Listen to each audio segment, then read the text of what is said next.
గురుకుల పాఠశాలను ఆకస్మికంగా తనిఖీ చేశారు హోంమంత్రి వంగలపూడి అనిత. అనంతరం వసతి గృహంలో విద్యార్థులకు అందుతున్న సౌకర్యాలపై ఆరా తీశారు.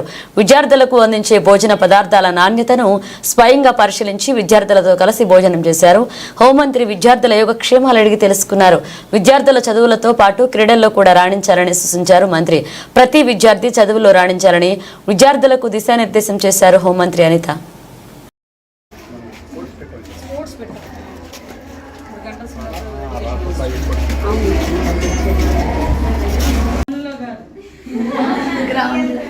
నాంది ఫౌండేషన్ వాళ్ళు మనకి స్పెషల్ ఒక ముగ్గురు టీచర్లు కూడా వేశారు. ఈవినింగ్ ఆడిస్తున్నారు మేడం. ఎందుకంటే అది ఈరోజు అనుకోవచ్చు ఆడుకోవడం, అది ఫిజికల్ ఎక్సర్సైజ్ అన్నది ఆడుకోవడానికి ముఖ్యంగా ఫర్దర్గా ఎటువంటి కాంప్లికేషన్స్ రాకుండా ఉంటాయి. చదువుతో పాటు వాటిలో ఉండాలి, అన్నీ అంతా ఉండాలి. All the best. చదువుకోవడానికే కదా, చదువుకోకుండా మనం ఏదైనా కొంచెం అటు ఇటుగా కూడా ఉన్నా కూడా వాళ్ళు ఇబ్బంది పడతారు. హ్యాపీగా చదువుకోండి, మంచి మంచి ఉద్యోగాలు ఉన్నాయి, పాలిటిక్స్ కూడా ఉంది కదా. మీరు బయటకు వచ్చేటప్పుడు ట్రీట్మెంట్ వచ్చేది ఇక్కడికి అందరికి ఎక్కడ ఉద్యోగాలు ఉంటాయి.